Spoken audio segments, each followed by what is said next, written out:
A New York man is suing CVS after a pharmacist disclosed information about his prescription.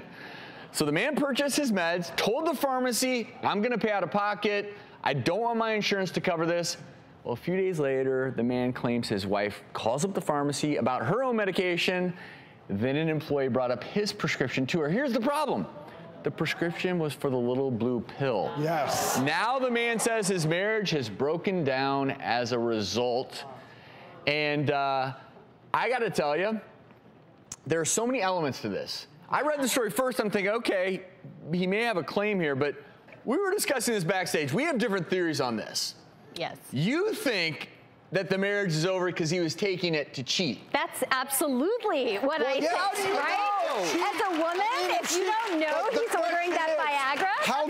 How good is their marriage? How are they doing in the bedroom? If clearly they're not having a lot of intimate relations while he's using the Viagra elsewhere. I completely agree. I actually do not necessarily agree with that. The number of men, middle-aged men, who either take a little blue pill or one of the other pills. Sure. So many men have it around at the home because, let's call a spade a spade. If you've been married for 30 years and everyone's busy and it's time to perform, a lot of men will say, okay, I feel more secure taking this. And they don't want their wives to know. It's part of masculinity. Experience, you're right on. It works. It's good. But I've been doing that for years. But at the same time, but you're comfortable talking about it. I share that information with my wife. But not every man would want to. But I think that even if you don't feel comfortable initially sharing it with your wife, and then you say, well, honey, I'm doing this because I want to please you, I want to perform better together, then you should be able to at least communicate that. But as a woman, how does it make you feel? And again, Drew, you're different because you're the man. I take one. You're the man. No matter what you do. I go, honey, here's one for you. Right, the way you handle all of this stuff is so great. Yeah. But not every man is that way. And as a woman, if you're not married to Drew, how do you feel? I'm saying, how do you feel if your man comes up and says, hey, honey, I really can't have sex with you without taking a male enhancement pill?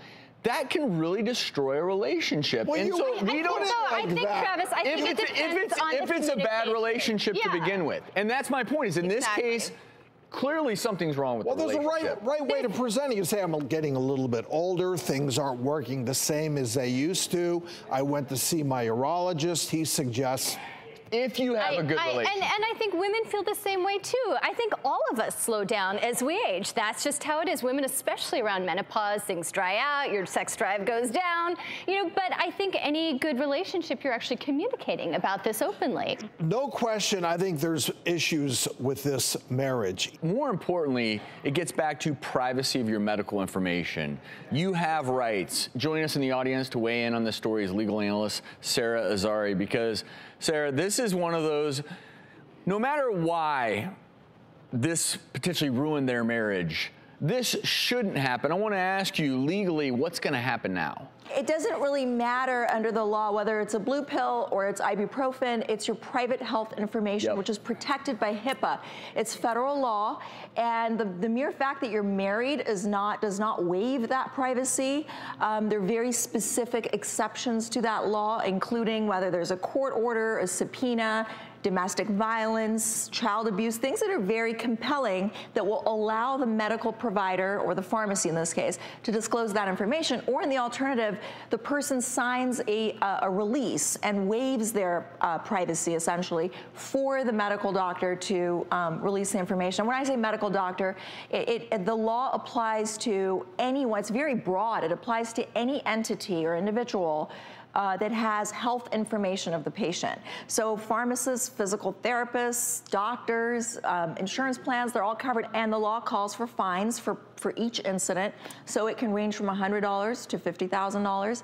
But I think this man also has additional claims. He's claiming his marriage fell apart. He's claiming that he's suffering from distress as a result of it.